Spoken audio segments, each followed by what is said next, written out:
Welcome back to Axonus learning online classes. So നമ്മളിപ്പോൾ discuss ചെയ്തുകൊണ്ടിരിക്കുന്നത് നമ്മുടെ സോഷ്യോളജിയുടെ ക്വസ്റ്റ്യൻ പേപ്പറാണ്. അപ്പോൾ നമ്മളിപ്പോൾ കവർ ചെയ്തിട്ടുള്ളത് ഓൾമോസ്റ്റ് 10 ക്വസ്റ്റ്യൻസ് നമ്മൾ കവർ ചെയ്തിട്ടുണ്ട് അല്ലേ. നമ്മുടെ കഴിഞ്ഞ 2 ക്ലാസ്സുകളിലായിട്ട് നമ്മൾ 10 ക്വസ്റ്റ്യൻസ് കവർ ചെയ്തു. അടുത്തതിന് നമ്മൾ 11th ക്വസ്റ്റ്യൻ ആണ് നോക്കാൻ പോകുന്നത്. സോ നമ്മളിപ്പോൾ മെയിനായിട്ട് നിങ്ങൾക്ക് ഈ ഒരു ക്ലാസ്സിലൂടെ തരാമെന്ന് ഉദ്ദേശിക്കുന്നത് ഇമ്പോർട്ടൻ്റ് ആയിട്ടുള്ള ഭാഗങ്ങളൊക്കെ നിങ്ങൾക്കൊന്ന് ഫെമിലിയർ ആക്കി തരിക, അതുപോലെ ഇമ്പോർട്ടൻ്റ് ആയിട്ടുള്ള എല്ലാ ഫാക്ട്സും നിങ്ങളിലോട്ട് എത്തിക്കുക എന്നുള്ളതാണ് ഈ ഒരു ക്ലാസ്സിൻ്റെ എയിം എന്ന് പറയുന്നത്. അതുകൊണ്ട് തന്നെ കംപ്ലീറ്റ് ആയിട്ട് ബുക്ക് മൊത്തം നിങ്ങൾക്ക് പറഞ്ഞു തരിക എന്നുള്ളത് നമുക്ക് പോസിബിൾ അല്ല. സോ ഇമ്പോർട്ടൻ്റ് ആയിട്ടുള്ള ഭാഗങ്ങൾ നിങ്ങൾക്ക് എന്ത് ചെയ്യുന്നുണ്ട്, ക്വസ്റ്റ്യൻസിലൂടെ നമ്മൾ നിങ്ങൾക്ക് ആൻസർ പറഞ്ഞു തരുന്നുണ്ട്. അതിൻ്റെ കൂടെ ഒപ്പം തന്നെ ഇമ്പോർട്ടൻ്റ് ആയിട്ടുള്ള അതർ ഫാക്ടേഴ്സ്, ഇപ്പോൾ അതുമായിട്ട് റിലേറ്റ് ചെയ്തിട്ടുള്ള ഫാക്ടേഴ്സ് ഒക്കെ എന്ത് ചെയ്യുന്നുണ്ട്, നിങ്ങൾക്ക് ഞങ്ങൾ എത്തിച്ചു തരുന്നുണ്ട്. അപ്പോൾ എല്ലാവരും നന്നായിട്ട് തന്നെ ക്ലാസ് ശ്രദ്ധിച്ചിരിക്കുക. എക്സാം എടുക്കാനായിട്ടുണ്ട്. നമുക്കിനി ഇത്രയും ദിവസം പഠിച്ചിട്ടില്ല എന്നുണ്ടെങ്കിൽ ഇനി നമ്മൾ പഠിച്ചേ പറ്റൂ, വേറെ ഓപ്ഷൻ ഇല്ല, പാസ്സായേ പറ്റൂ. സോ എല്ലാവരും എന്ത് ചെയ്യുക, നന്നായിട്ട് ശ്രദ്ധിച്ചിരിക്കുക. നമ്മൾ ഇനി ഡിസ്കസ് ചെയ്യാൻ പോകുന്നത് 11th ക്വസ്റ്റ്യൻ ആണ്. 11th ക്വസ്റ്റ്യൻ എന്ന് പറയുന്നത് Buddhism acquired A dominant position in India under the rule of.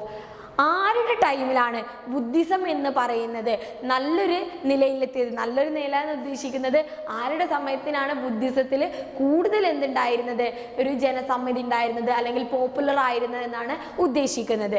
So നമുക്കിവിടെ ആൻസർ എന്ന് പറയുന്നത് ആരാണ്? എ ആയിട്ടുള്ള എംപറർ അശോകയാണ്. ഇനി നമ്മൾ പറയാണ്, നിങ്ങളെ ഒരിക്കലും സ്കിപ്പ് ചെയ്യാൻ പാടില്ലാത്ത റിലീജിയൻ എന്നുള്ള പാർട്ട്.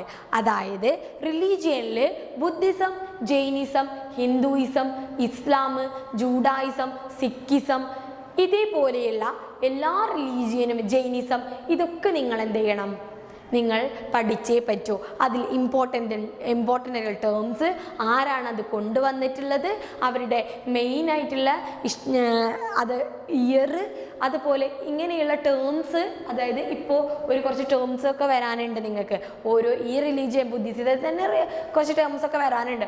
അപ്പോൾ അങ്ങനെയുള്ള ടേംസ് ഇതൊക്കെ നിങ്ങൾ ഫെമിലിയർ ആയിരിക്കണം. കൂടുതൽ നിങ്ങൾക്ക് ഇവിടുന്ന് ചോദിക്കാനുള്ള ഒരു ചാൻസ് എന്ന് പറയുന്നത് 1 വേർഡ് ക്വസ്റ്റ്യൻസ് ആണ്. ഈ ഒരു ഒറ്റ ക്വസ്റ്റ്യൻ പേപ്പറിൽ റിലീജിയൻ്റെ ഭാഗത്ത് നിന്ന് 6 or 7 1 വേർഡ് വന്നിട്ടുണ്ട്. ക്ലിയർ ആണല്ലോ? 6 or 7 1 വേർഡ് മാത്രം ഈ ഒരു ക്വസ്റ്റ്യൻ പേപ്പറിൽ തന്നെ നമുക്ക് കാണാൻ പറ്റും. അതുകൊണ്ട് തന്നെ ഈ ഒരു ഭാഗം നിങ്ങൾ സ്കിപ്പ് ചെയ്യരുത്. അതിന് എസ്സേക്ക് ചോദിക്കില്ല എന്നല്ല, എസ്സേക്ക് മേ ബി ചോദിക്കാം, പക്ഷെ കൂടുതലും 1 വേർഡ് ആയിട്ടാണ് ഇവിടുന്ന് നമുക്ക് പ്രതീക്ഷിക്കാൻ പറ്റുന്നത്. ക്ലിയർ ആണല്ലോ? ഓക്കെ. സോ ആൻസർ എന്ന് പറയുന്നത് എംപറർ അശോകയാണ്. അപ്പം നമ്മൾ നോക്കാൻ പോകുന്നത് ബുദ്ധിസം എന്ന് പറയുന്നത് 6th century BC-യിൽ ഇന്ത്യയിൽ അല്ലെങ്കിൽ ലോകത്തിലല്ല ഇന്ത്യയിലാണ് കേട്ടോ എമേർജ് ചെയ്ത് വരുന്നത്. പോപ്പുലർ ആയിട്ടുള്ളതാണ് ഏതെന്ന് പറയുന്നത് ബുദ്ധിസം എന്ന് പറയുന്നത്. ഇത് ഫൗണ്ട് ചെയ്തിട്ടുള്ള ആള് എന്ന് പറയുന്നത് ഗൗതമ ബുദ്ധയാണ്. അതല്ല എന്നുണ്ടെങ്കിൽ സിദ്ധാർത്ഥ എന്ന് തന്നാലും കറക്റ്റാണ്. സിദ്ധാർത്ഥ എന്നാണ് ഓപ്ഷൻ ഉള്ളതെങ്കിലും കറക്റ്റാണ്. കാരണം ഗൗതമ ബുദ്ധൻ്റെ ആദ്യത്തെ പേര് എന്ന് പറയുന്നത് എന്തായിരുന്നു? സിദ്ധാർത്ഥ എന്നായിരുന്നു. പിന്നീട് അദ്ദേഹത്തിന് എൻലൈൻമെൻറ്റ് കിട്ടിയതിന് ശേഷമാണ് ഗൗതമ ബുദ്ധ എന്നുള്ള പേര് വന്നിട്ടുള്ളത്. ഓക്കെ, ഇത് നിങ്ങൾ എന്തായാലും എന്ത് ചെയ്യരുത്, മറന്ന് പോവരുത്. അതുപോലെ തന്നെ ജൈനിസം എന്ന് പറയുന്നത് ആരാണ്? വർത്തമാന മഹാവീരനാണ്. അപ്പൊ ഈ രണ്ടും എന്താണ്, ഓരോ മതങ്ങളായിരുന്നു ഇന്ത്യയിൽ എമർജ് ചെയ്തിട്ടുള്ള, ആൻഷ്യൻ്റ് ഇന്ത്യയിൽ എമർജ് ചെയ്ത് വന്നിട്ടുള്ള 2 മതങ്ങളാണ്. ഇതിൽ മെയിനായിട്ട് പറയുന്നത് നമ്മൾ എന്ത് ചെയ്യുക, റിച്വൽസ് ഒക്കെ ഒഴിവാക്കുക, നമ്മൾ ദൈവത്തിനോട് കൂടുതൽ അടുക്കുക എന്നുള്ളതാണ് എന്തെന്ന് പറയുന്നത് ഈ 2 മതങ്ങളും നമ്മളെ പഠിപ്പിക്കുന്നത്. ഓക്കെ, ഇത്രയാണ് നമുക്ക്. അതിൽ എംപറർ അശോക എന്ന് പറയുന്നത് ഇമ്പോർട്ടൻ്റ് ആണ്. കാരണം എംപറർ അശോകൻ്റെ സമയത്ത് ആണ് ഈ ഒരു ബുദ്ധിസം എന്ന് പറയുന്നത് ഉന്നതിയിലോട്ട് എത്തുന്നത്. എംപറർ അശോക എന്ന് അദ്ദേഹത്തിൻ്റെ കലിംഗ വാറിന് ശേഷം അദ്ദേഹം എന്ത് ചെയ്തിട്ടുണ്ടായിരുന്നു, ബുദ്ധിസം സ്വീകരിക്കുകയും ധർമ്മ പ്രൊപ്പഗേറ്റ് ചെയ്യുകയും ചെയ്തു. എന്തിൻ്റെ ഭാഗമായിട്ട്? ബുദ്ധിസത്തിൻ്റെ ഭാഗമായിട്ട്. അപ്പോൾ ഇത്രയും കാര്യങ്ങളാണ് നമുക്ക് എന്ത് ചെയ്യാനുള്ളത്, ബുദ്ധിസം റിലേറ്റഡ് ആയിട്ട് ഡിസ്കസ് ചെയ്യാനുള്ളത്. കൂടാതെ കുറച്ച് പോയിന്റ്സ് കൂടി നിങ്ങൾ എന്ത് ചെയ്യുക, ബുക്കിൽ നോക്കിയിട്ട് പഠിക്കണം. Next, in which AD the king Cochin gave the Jews the right to live and enjoy privileges? Again റിലീജിയൻ്റെ ഭാഗത്തു നിന്നുള്ള ഒരു വൺ വേർഡ് ക്വസ്റ്റ്യൻ ആണ്. ഇവിടെ ചോദിച്ചിട്ടുള്ളത് ഏത് വർഷത്തിലാണ് കൊച്ചിൻ രാജാവ് ജ്യൂസിന്, അല്ലെങ്കിൽ ജ്യൂസ് എന്ന് പറയുന്നത് ജൂഡായിസമാണ്, ജ്യൂസിന് പ്രത്യേക പ്രിവിലേജുകളും റൈറ്റ്സുകളും കൊടുത്തിട്ടുണ്ടായിരുന്നു എന്നുള്ളതാണ് ക്വസ്റ്റ്യൻ. സോ ആൻസർ എന്ന് പറയുന്നത് 1020 AD ആണ്. 1020 AD ആണ് ആൻസർ. സോ നമുക്ക് എന്ത് ചെയ്യാം, ജൂഡായിസത്തിനെ കുറിച്ച് ഒന്ന് നോക്കാം. ജൂഡായിസമാണ് നോക്കുന്നത്. ജൂഡായിസം എന്ന് പറയുന്നത് അല്ലെങ്കിൽ ജൂതന്മാരെയാണ് നമ്മൾ ജൂഡായിസം എന്നത്. ജ്യൂസ് ആണ് ഇവരുടെ ഫോളോവേഴ്സിനെ പറയുന്നത്. ജൂഡായിസം ഫോളോ ചെയ്യുന്ന ആളുകളെ ജ്യൂസ് എന്നാണ് പറയുന്നത്. മെയിനായിട്ട് ഇതുണ്ടായിരുന്നത് കൊച്ചിയിലും മഹാരാഷ്ട്രയിലുമായിരുന്നു. കൊച്ചി ആൻഡ് മഹാരാഷ്ട്രയിലാണ് ഇന്ത്യയിൽ ഇത് മെയിനായിട്ട് ഉണ്ടായിരുന്നത്. ലേറ്റർ ഇത് 2 ഡിവിഷനായിട്ട് മാറിയിട്ടുണ്ടായിരുന്നു. ബ്ലാക്ക് ജ്യൂസും വൈറ്റ് ജ്യൂസും. നമ്മൾ കുടിക്കുന്ന ജ്യൂസ് അല്ല കേട്ടോ, ബ്ലാക്ക് ജ്യൂസും അതുപോലെ വൈറ്റ് ജ്യൂസും. ബ്ലാക്ക് ജ്യൂസ് എന്ന് പറയുന്നത് കുറച്ച് ഡാർക്ക് ആയിട്ടുള്ള സ്കിൻ ടോൺ ഉള്ളവരായിരുന്നു. വൈറ്റ് ജ്യൂസ് എന്ന് പറയുന്നത് കുറച്ച് വൈറ്റ് ആയിട്ടുള്ള സ്കിൻ ടോൺ ഉള്ളതായിരുന്നു. അങ്ങനെ 1020 AD കൊച്ചിയിലെ മഹാരാജാവ് ഈ ജ്യൂസിന് പ്രത്യേക പരിഗണനയും പ്രിവിലേജസും റൈറ്റ്സും കാര്യങ്ങളൊക്കെ കൊടുത്തിട്ടുണ്ടായിരുന്നു എന്നുള്ളതാണ് നമുക്ക് എന്ത് ചെയ്യാൻ ഇവിടെ പറയാനുള്ളത്. അപ്പോൾ ബുദ്ധിസം നോക്കി, ജൂഡായിസം നോക്കി. ഇനി അടുത്ത റിലീജിയൻ, ഇനി വീണ്ടും ജൂഡായിസത്തിൽ നിന്ന് വീണ്ടും ക്വസ്റ്റ്യൻ വരുന്നുണ്ട്. ഓക്കെ, അപ്പോൾ ഈ ഭാഗങ്ങൾ നിങ്ങൾ സ്കിപ്പ് ചെയ്യാതെ പഠിക്കണം. നെക്സ്റ്റ് ക്വസ്റ്റ്യൻ ആണ് നമ്മൾ നോക്കാൻ പോകുന്നത്. 6 are the disciples of again റിലീജിയൻ്റെ ഭാഗത്തു നിന്നുള്ള ഒരു വൺ വേർഡ് ക്വസ്റ്റ്യൻ ആണ് സിക്കിസം. ഏതാണ്? സിക്കിസം എന്ന് പറഞ്ഞിട്ടുള്ള റിലീജിയൻ ആണ് ഇവിടെ പറയുന്നത്. ഇതിൽ Sikh are the disciples of. സിഖുകൾ എന്ന് പറയുന്നത് ആരുടെ ഡിസിപ്പിൾസ് ആണ് എന്നാണ് ചോദിക്കുന്നത്, ആരുടെ ശിഷ്യന്മാരാണ് എന്നാണ് ചോദിക്കുന്നത്. അപ്പോൾ സിക്കിസത്തിൽ 10 ഗുരൂസ് ആണുള്ളത്. സിക്കിസം മെയിൻലി ബേസ്ഡ് ഓൺ 10 ഗുരൂസ്. 10 ഗുരൂസ് ആണുള്ളത്. എത്രയാണ്? 10 ഗുരൂസ് ആണ്. നമ്പർ എന്ത് ചെയ്യരുത്, മറന്ന് പോവരുത്. ഓക്കെ, ഇനി ഇത് ഫൗണ്ട് ചെയ്തിട്ടുള്ളത് അല്ലെങ്കിൽ ആദ്യത്തെ ഗുരു എന്ന് പറയുന്നത് ഗുരു നാനാക്കാണ്. ഓക്കെ, മറക്കരുത്, ഗുരു നാനാക്കാണ്. 1464 ആ ഒരു കാലഘട്ടത്തിലാണ് എന്ത് വരുന്നത്, സിക്കിസം വരുന്നത്. നെക്സ്റ്റ് എന്ന് പറയുന്ന ലാസ്റ്റ് ഗുരു എന്ന് പറയുന്നത് ഗുരു ഗോബിന്ദ് സിംഗ് ആണ്. ആരാണ്? ഗുരു ഗോബിന്ദ് സിംഗ് ആണ് ലാസ്റ്റ് ഗുരു എന്ന് പറയുന്നത്. പിന്നെ 5th ഗുരുവിനെ കുറിച്ച് പഠിക്കാനുണ്ട്. ഗുരു അർജുൻ ദേവ് ആണ്. ആരാണ്? ഗുരു അർജുൻ ദേവ് ആണ്. അദ്ദേഹമാണ് ഇവരുടെ മതഗ്രന്ഥമായിട്ടുള്ള ഗ്രന്ഥ സാഹിബ്. എന്താണ് സിക്കിസത്തിന്റെ മതഗ്രന്ഥം എന്ന് പറയുന്നത്? ഗ്രന്ഥ സാഹിബ് എന്ന് പറയുന്നത് എഴുതിയിട്ടുള്ളത് ആരാണ്? ഗുരു അർജുൻ ദേവിന്റെ സമയത്താണ് ഗ്രന്ഥ സാഹിബ് എന്ന് പറയുന്നത്. ഇനി ഗുരു നാനാക്കിനെ കുറിച്ച് അദ്ദേഹമാണ് എന്ത് കൊണ്ടുവന്നിട്ടുള്ളത്? ലങ്കാർ എന്ന് പറയുന്നത്. ലങ്കാർ. ഓക്കെ, അതൊന്ന് കമ്മ്യൂണിറ്റി കിച്ചൺ എന്നറിയപ്പെടുന്നു. കമ്മ്യൂണിറ്റി കിച്ചൺ എന്ന് പറഞ്ഞു കഴിഞ്ഞാൽ എല്ലാ മതങ്ങളിൽപ്പെട്ട അല്ലെങ്കിൽ എല്ലാ കാസ്റ്റിൽപ്പെട്ട ആളുകളും ഒരുമിച്ചിരുന്ന് ഭക്ഷണം കഴിക്കുക എന്നുള്ളതാണ് എന്തുകൊണ്ട് ഉദ്ദേശിക്കുന്നത്? കമ്മ്യൂണിറ്റി കിച്ചൺ അഥവാ ലങ്കാർ കൊണ്ട് ഉദ്ദേശിക്കുന്നത്. ക്ലിയർ ആണല്ലോ? കൂടാതെ അദ്ദേഹം നിർഗുണ ഭക്തി ഫോളോ ചെയ്തിട്ടുള്ള ആളായിരുന്നു. നിർഗുണ ഭക്തി, അതായത് ഗോഡ് എന്ന് പറയുന്നത് ഫോംലെസ് ആണ്. അങ്ങനെ ദൈവത്തിന് പ്രത്യേകിച്ച് രൂപമൊന്നുമില്ല, അദ്ദേഹം ഫോംലെസ് ആണ്. ദൈവത്തിന് പല പല പേരുകളുണ്ട്. ഇതൊക്കെയാണ് ആര് പറഞ്ഞിട്ടുണ്ടായിരുന്നത്? ഗുരു നാനാക്ക് പറഞ്ഞിട്ടുണ്ടായിരുന്നത്. സോ ഇത്രയും കാര്യങ്ങളാണ് നമുക്ക് ആരെക്കുറിച്ച് പറയാനുള്ളത്? സിക്കിസം എന്ന് പറഞ്ഞിട്ടുള്ള റിലീജിയനെ കുറിച്ച് പറയാനുള്ളത്. ബാക്കി പോയിന്റ്സ് എന്ത് ചെയ്യാം, നിങ്ങൾക്ക് നോക്കാം. അപ്പോൾ 6 are the disciples of. Sikh എന്ന് പറയുന്നത് ആരുടെ ശിഷ്യന്മാരാണ്? 10 ഗുരൂസിന്റെ. നിങ്ങൾ എന്ത് ചെയ്യരുത്, മറന്ന് പോവരുത്. ക്ലിയർ ആണല്ലോ? അടുത്ത ക്വസ്റ്റ്യനിലോട്ട് പോവാലോ? Okay, we are moving to our next 14th question. The number of illiterate children in the age group of 6 to 14 years in our country. നമ്മുടെ രാജ്യത്ത് 6 മുതൽ 14 വയസ്സ് വരെയുള്ള കുട്ടികൾ എത്രത്തോളം ഇല്ലിറ്ററേറ്റ് ആയിട്ടുള്ള കുട്ടികളുണ്ട് എന്നാണ് ചോദിക്കുന്നത്. എത്രത്തോളം ഇല്ലിറ്ററേറ്റ് ആയിട്ടുള്ള കുട്ടികളുണ്ട്? ഇവിടെ നിങ്ങൾക്ക് ഒരു ടിപ്പ് പറഞ്ഞു തരാണെന്നുണ്ടെങ്കിൽ ഈ ക്രോർസ്, പേഴ്സൻറ്റേജ് ഇങ്ങനെ കാണുന്ന ഭാഗങ്ങൾ നിങ്ങളൊന്ന് നോട്ട് ചെയ്ത് വെക്കുക. ആ ഭാഗത്ത് നിന്ന് ഇവിടെ നിന്നെങ്കിലും എന്തെങ്കിലും ഒരു ക്വസ്റ്റ്യൻ നിങ്ങൾക്ക് ചോദിക്കാം. നിങ്ങൾക്ക് അത് ബുദ്ധിമുട്ടാണ് പഠിക്കാൻ, കാരണം നമ്മളിത് മറന്നു പോകും. പക്ഷെ അത് അങ്ങനെയുള്ള ഭാഗങ്ങൾ കുറച്ചേ ഉണ്ടാവുള്ളൂ. അപ്പോൾ അത് പഠിച്ചു കഴിഞ്ഞാൽ നിങ്ങൾക്ക് എന്ത് ചെയ്യാം, ഒരു 1 വേർഡ് കിട്ടും. ഒരു 90% അവിടുന്ന് ഒരു 1 വേർഡ് ഉണ്ടായിരിക്കും. ക്ലിയർ ആണോ? ഓക്കെ. സോ അങ്ങനെയുള്ള ഭാഗങ്ങൾ നിങ്ങൾ പ്രത്യേകം നോട്ട് ചെയ്ത് പഠിച്ച് പോവുക. Okay. The number of illiterate children in the age group of 6 to 14 years in our country എത്രത്തോളം ഉണ്ട്? 4 crores ആണ് പറയുന്നത്. 4 കോടിയോളം കുട്ടികൾ ഉണ്ട് എന്നാണ് പറയുന്നത്. Okay. We are moving to our next question. The followers of Judaism are referred to as. Already നമ്മൾ പറഞ്ഞതല്ലേ. അപ്പോൾ ജൂഡായിസത്തിൻ്റെ ഭാഗത്ത് നിന്ന് രണ്ടാമത്തെ ക്വസ്റ്റ്യൻ ആണ് ഈ വരുന്നത്. നമ്മൾ പറഞ്ഞു religion is very important topic. നിങ്ങൾ ഒരു റിലീജിയൻ സ്കിപ്പ് ചെയ്ത് പോവരുത്. അതിലുള്ള ടേംസും ഫോളോവേഴ്സും എല്ലാം നിങ്ങൾ എന്ത് ചെയ്യണം, പഠിച്ചിരിക്കണം. അപ്പോൾ നമ്മൾ ജൂഡായിസത്തിനെ കുറിച്ച് പറഞ്ഞിട്ടുണ്ടായിരുന്നു. ജൂഡായിസത്തിൻ്റെ ഫോളോവേഴ്സിനെ നമ്മൾ എന്താണ് പറയുന്നത്? ജ്യൂസ് എന്നാണ് പറയുന്നത്. കുടിക്കുന്ന ജ്യൂസ് അല്ല, ഇത് വേറെ ജൂതന്മാർ എന്നുള്ള ജ്യൂസാണ് എന്നുള്ളത് നമ്മൾ എന്ത് ചെയ്തിട്ടുണ്ടായിരുന്നു, ഈ ഒരു സെഷനിൽ നമ്മൾ ഡിസ്കസ് ചെയ്തതാണ്. അപ്പോൾ religion is very very important part. Okay. So നമ്മൾ ഓൾറെഡി ജൂഡായിസത്തിനെ കുറിച്ച് കുറച്ച് കാര്യങ്ങളൊക്കെ പറഞ്ഞിട്ടുണ്ട്. അതുകൊണ്ടാണ് ഇവിടെ വീണ്ടും നമ്മളത് ആവർത്തിക്കാത്തത്.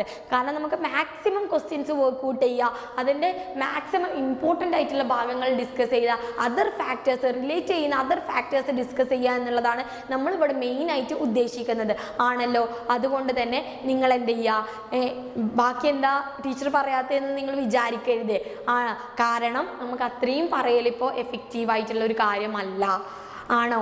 അല്ല. നമ്മൾ എക്സാമിൻ്റെ ഒരു പോയിന്റ് ഓഫ് വ്യൂവിൽ നമ്മൾ എങ്ങനെയാണ് പഠിക്കേണ്ടത്? മാക്സിമം എഫക്റ്റീവായിട്ട് ഇമ്പോർട്ടൻ്റ് ആയിട്ടുള്ള ടോപ്പിക്കുകൾ, എക്സ്പെക്റ്റഡ് ആയിട്ടുള്ള ടോപ്പിക്കുകളാണ് നമ്മൾ എന്ത് ചെയ്യേണ്ടത്, എക്സാമിന് പഠിക്കേണ്ടത്.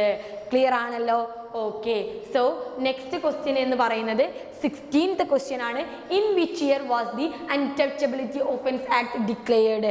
അതായത് അൺടച്ചബിലിറ്റി എന്ന് പറഞ്ഞാൽ എന്താ? തൊട്ടുകൂടായ്മ. നമ്മുടെ കേരളത്തിലായാലും ഇന്ത്യയിലായാലും ഒരുപാട് അൺടച്ചബിലിറ്റി പ്രാക്ടീസസ് നിലനിന്നിട്ടുണ്ടായിരുന്നു. അൺടച്ചബിലിറ്റി ആയാലും അൺഅപ്രോച്ചബിലിറ്റി ആയാലും ട്രാവൽ ബാൻസ് ആയാലും ഇതൊക്കെ നമ്മുടെ സൊസൈറ്റിയിൽ നിലനിന്നിട്ടുണ്ടായിരുന്നതാണ്. ജാതിപരമായിട്ടാണ് ഇത് കൂടുതൽ നമുക്ക് കാണാൻ പറ്റുന്നത്. ലോവർ കാസ്റ്റിലുള്ള ആളുകളെ അപ്പർ കാസ്റ്റിലുള്ള ആളുകൾക്ക് എന്ത് ചെയ്യുന്നത് കാണാൻ പാടില്ലായിരുന്നു. അത് ഹറാമാണെന്നൊക്കെ പറയില്ലേ നമ്മൾ മുസ്ലിം കമ്മ്യൂണിറ്റിയിൽ, അതായിരുന്നു അവർക്ക്. കാരണം എന്താണ് ഇങ്ങനെയുള്ളത്, ഈ ഒരു അൺടച്ചബിലിറ്റി എന്ന് പറയുന്നത് ഒഫൻസീവ് ആണ് എന്ന് പറഞ്ഞിട്ട് ഡിക്ലെയർ ചെയ്തിട്ടുള്ള ടൈം ആക്ട് എന്ന് പറയുന്നത് ഏതാണ്? ആൻസർ എ 1955 ആണ്. 1955 ആണ്. ഇന്ന് ഇതൊരു ഫണ്ടമെൻ്റൽ റൈറ്റിൻ്റെ കൂടെ ഭാഗമാണ്. എന്തെന്ന് അൺടച്ചബിലിറ്റി എന്ന് പറയുന്നത് ഒഫൻസ് ആണ് എന്നുള്ളത് നമ്മുടെ ഫണ്ടമെൻ്റൽ റൈറ്റിൻ്റെ ഭാഗമാണ്. ഏത് ഫണ്ടമെൻ്റൽ റൈറ്റിൻ്റെ ഭാഗമാണ്? റൈറ്റ് എഗെയിൻസ്റ്റ് എക്സ്പ്ലോയിറ്റേഷൻ എന്ന് പറയുന്ന ഫണ്ടമെൻ്റൽ റൈറ്റിൻ്റെ ഭാഗമായിട്ടുള്ളതാണ്. സോ നെക്സ്റ്റ് ക്വസ്റ്റ്യനിലോട്ട് മൂവ് ചെയ്യുന്നു.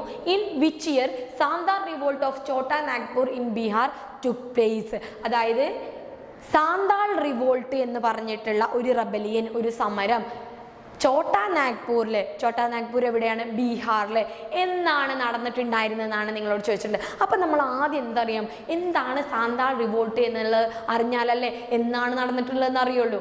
ആരാണ് എന്താണെന്ന് അറിഞ്ഞാലേ പിന്നെ എന്താണെന്ന് അറിയുള്ളൂ ആണല്ലോ. സോ ഫസ്റ്റ് നമ്മൾ നോക്കുന്നത് എന്താണ്? സാന്താൾ റിവോൾട്ട് എന്താണ് എന്നുള്ളതാണ് നമ്മൾ നോക്കുന്നത്. ഓക്കെ.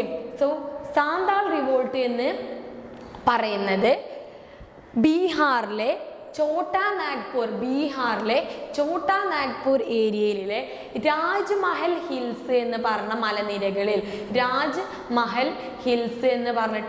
മലനിരകളിൽ, താമസിച്ചിട്ടുള്ള ആളുകൾ ബ്രിട്ടീഷുകാർക്കെതിരെ നടത്തിയിട്ടുള്ള യുദ്ധമല്ല, ഒരു റെബലിയനാണ്, റയറ്റാണ് എന്തെന്ന് പറയുന്നത് സാന്താൾ റിവോൾട്ട് എന്ന് പറയുന്നത്. ബ്രിട്ടീഷുകാർ ഇവർ ഫോറസ്റ്റ് ഏരിയയിലായതുകൊണ്ട് തന്നെ ബ്രിട്ടീഷുകാർ ഒരുപാട് ലോസ് കൊണ്ടുവന്നു, നിയമങ്ങൾ കൊണ്ടുവന്നു. കൂടാതെ മണി ലെൻഡേഴ്സ് ഇവരെ എക്സ്പ്ലോയിറ്റ് ചെയ്തു, ജമീൻദാസ് ഇവരെ എക്സ്പ്ലോയിറ്റ് ചെയ്തു. ഇവരുടെ ലാൻഡ് എന്ത് ചെയ്തു? സീസ് ചെയ്തു, പിടിച്ചെടുത്തു. ലാൻഡ് ബ്രിട്ടീഷുകാർ പിടിച്ചെടുത്തു. അങ്ങനെയുള്ള നിയമങ്ങൾക്കെതിരെ ഇവർ നടത്തിയിട്ടുള്ള ഒരു പ്രക്ഷോഭമാണ് എന്ത് എന്ന് പറയുന്നത് സാന്താൾ റിവോൾട്ട് എന്ന് പറയുന്നത്. ഇതിൻ്റെ ലീഡേഴ്സ് എന്ന് പറയുന്നത് സിദ്ധു ആൻഡ് കാൻഹു ആണ്. സിദ്ധു ആൻഡ് കാൻഹു ആണ് ഇതിൻ്റെ ലീഡേഴ്സ് എന്ന് പറയുന്നത്. ഇത് നടക്കുന്നത് 1855. So the answer is 1855. അപ്പോൾ സാന്താൾ റിവോൾട്ട് ഓക്കെ ആണോ? സാന്താൾ റിവോൾട്ട് ഓക്കെ അല്ലേ? ഈസി ആയിട്ട് എത്ര പെട്ടെന്ന് നമ്മൾ സാന്താൾ റിവോൾട്ട് ഒക്കെ പഠിച്ചത് അല്ലേ? ഓക്കെ. സോ നെക്സ്റ്റ് നമ്മൾ പോകുന്നത് അടുത്ത ക്വസ്റ്റ്യനിലോട്ടാണ്. ഇനി നമ്മുടെ വൺ വേർഡ് ക്വസ്റ്റ്യൻസ് എന്ത് ചെയ്തിരിക്കുന്നു? അവസാനിച്ചിരിക്കുന്നു. നിങ്ങൾക്ക് വൺ വേർഡ് ക്വസ്റ്റ്യൻസ് അവസാനിച്ച വലിയ ഇഷ്ടമൊന്നും ഇല്ലാന്ന് അറിയാം. കാരണം വൺ വേർഡ് ക്വസ്റ്റ്യൻ എന്താ, ഓപ്ഷൻസ് ഉണ്ടാവും, കറക്കി കുത്തിയെങ്കിലും ചെയ്യാൻ പറ്റും അല്ലേ? അതായത് ഇപ്പോൾ നമുക്ക് ഒരു കാര്യം പഠിച്ചിരിക്കണമെങ്കിൽ നമ്മളത് മറന്നിക്കണമെങ്കിൽ ആ ഓപ്ഷൻ കാണുമ്പോൾ മേ ബി നമുക്ക് എന്ത് ചെയ്യാൻ പറ്റും, ഓർമ്മിക്കാൻ പറ്റും. പക്ഷേ ഇനിയുള്ളത് എന്ന് പറയുന്നത് നമ്മൾ എന്ത് ചെയ്യണം, നമ്മൾ ആലോചിച്ച് തന്നെ ആൻസർ ചെയ്യേണ്ടതായിട്ടുള്ള കുറച്ച് ക്വസ്റ്റ്യൻസ് ആണ് ഇനി നമ്മൾ നോക്കാൻ പോകുന്നത്. ഇതും എന്താണ് 1 മാർക്ക് 2 മാർക്ക് ക്വസ്റ്റ്യൻസ് ആണ്. പക്ഷേ എന്താണ് 2 മാർക്കിനായിരിക്കും ഒരു ക്വസ്റ്റ്യൻ വരുന്നത്. അതിൽ തന്നെ 2 സബ് പാർട്ടുകൾ ഉണ്ടാവും. ഇപ്പോൾ 18th ക്വസ്റ്റ്യൻ ആണെന്നുണ്ടെങ്കിൽ എ ബി എന്ന് പറഞ്ഞിട്ടുള്ള 2 സബ് പാർട്ടുകൾ ഉണ്ടാവും. എക്ക് 1 മാർക്ക്, ബിക്ക് 1 മാർക്ക്. അങ്ങനെ ആയിരിക്കും എന്ത് ചെയ്യുന്നത് ഇനിയുള്ള കുറച്ച് ക്വസ്റ്റ്യന്. അത് കഴിഞ്ഞിട്ട് ഇതേപോലെ 5 സബ് പാർട്ടുകൾ വരുന്ന ക്വസ്റ്റ്യൻസ് വരെയുണ്ട്, 4 സബ് പാർട്ടുകൾ വരുന്ന ക്വസ്റ്റ്യൻസ് ഉണ്ട്. ഇതൊക്കെ എന്ത് ചെയ്യും നമ്മൾ നോക്കും. പക്ഷേ ഇതെന്താണ്, ഓപ്ഷൻസ് ഉണ്ടാവില്ല. നമ്മൾ തനിയെ എന്ത് ചെയ്യണം, ആ ടേമിൻ്റെ പേരൊക്കെ നമ്മൾ തനിയെ കണ്ടെത്തണം എന്നാണ് പറയുന്നത്. സോ 18th ക്വസ്റ്റ്യൻ എന്ന് പറയുന്നത് dash is an established way of doing things or behaviour. അതായത് ഒരു established way of doing behaviour. നമ്മൾ കുറച്ച് ഒരു ഇൻസ്റ്റിറ്റ്യൂഷനിലാണെന്ന്. ആൻസർ എന്താണ്, ഇൻസ്റ്റിറ്റ്യൂഷൻ ആണ്. എന്തുകൊണ്ടാണ് അത് ഇൻസ്റ്റിറ്റ്യൂഷൻ ആയത് എന്നുള്ളതാണ്. നമ്മൾ ഒരു ഇൻസ്റ്റിറ്റ്യൂഷനിൽ നിൽക്കുന്ന സമയത്ത് അവിടെ ഒരു എസ്റ്റാബ്ലിഷ് ചെയ്തിട്ടുള്ള ഒരു ബിഹേവിയർ മാത്രമേ നമുക്ക് പറ്റൂ. തോന്നുന്നത് പോലെ നമുക്ക് ചെയ്യാൻ പറ്റുമോ? ഇല്ല. അതാണ് ഒരു എസ്റ്റാബ്ലിഷ്ഡ് വേ ഓഫ് ബിഹേവിയർ എന്ന് പറയുന്നത്. അത് ഇൻസ്റ്റിറ്റ്യൂഷനുമായിട്ടാണ് ബന്ധപ്പെട്ടിരിക്കുന്നത്. ക്ലിയർ ആണല്ലോ? നമ്മൾ പെട്ടെന്ന് പറഞ്ഞു പോകുന്നത് നമുക്ക് ഒരുപാട് ടൈം വേസ്റ്റ് ചെയ്യാനില്ല.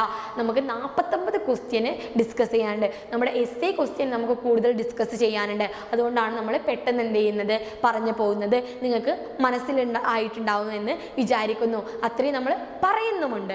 ഓക്കെ. നെക്സ്റ്റ് എന്ന് പറയുന്നത് A family of husband, wife and unmarried children is known as and dash family. Easy question ആണ്. നമുക്ക് എന്ത് ചെയ്യണ്ട, പഠിക്കൊന്നും വേണ്ട. ബുക്കിൽ പഠിച്ചിട്ടില്ലെങ്കിലും എഴുതാൻ പറ്റുന്ന ഒരു ക്വസ്റ്റ്യൻ ആണ് എന്തെന്ന് പറയുന്നത് ഈ ഒരു ബി പാർട്ട് എന്ന് പറയുന്നത്. ഒരു വീട്ടിൽ അച്ഛൻ, അമ്മ, കുട്ടികൾ, അതായത് അൺമാരീഡ് ആയിട്ടുള്ള കുട്ടികൾ, ഇവർ താമസിക്കുന്ന ഫാമിലിയാണ് നമ്മൾ എന്തെന്ന് പറയുന്നത് ന്യൂക്ലിയർ ഫാമിലി എന്ന് പറയുന്നത്. ന്യൂക്ലിയർ ഫാമിലി എന്ന് പറയുന്നത്. ജോയിൻറ്റ് ഫാമിലി എന്ന് പറഞ്ഞാൽ നമ്മുടെ കസിൻസ് ഒക്കെ ഉണ്ടാവും. അങ്ങനെയുള്ള ഫാമിലിയാണ് എന്തെന്ന് പറയുന്നത് ജോയിൻറ്റ് ഫാമിലി എന്ന് പറയുന്നത്. ഓക്കെ. അപ്പോൾ ഇതെന്ത് ചെയ്യരുത്, മറന്നു പോകരുത്. ഫാമിലിനെ കുറിച്ചുള്ള ഈസി ആയിട്ടുള്ള ഒരു ഭാഗം തന്നെ ആണ്. നെക്സ്റ്റ് അടുത്ത ക്വസ്റ്റ്യൻ ആണ് നമ്മൾ നോക്കാൻ പോകുന്നത്. 19th ക്വസ്റ്റ്യൻ ആണ് നെക്സ്റ്റ് നമ്മൾ ഡിസ്കസ് ചെയ്യാൻ പോകുന്നത്. ഡേസ് അല്ല ഫിൽ ഇൻ ദ ബ്ലാങ്ക്സ് തന്നെയാണ്. എക്ക് 1 മാർക്ക്, ബിക്ക് 1 mark. Traditional society was characterized by. ഇതും എന്താണ് ഈസി ആയിട്ട്. നമ്മുടെ സോഷ്യോളജീൻ്റെ ഒരു പ്രത്യേകത എന്താ, നമുക്ക് കേട്ടിട്ടുള്ള അല്ലെങ്കിൽ നമുക്ക് സുപരിചിതമായിട്ടുള്ള ഒരുപാട് ടേംസ് നമ്മുടെ സോഷ്യോളജിയിൽ ഉണ്ടാവും.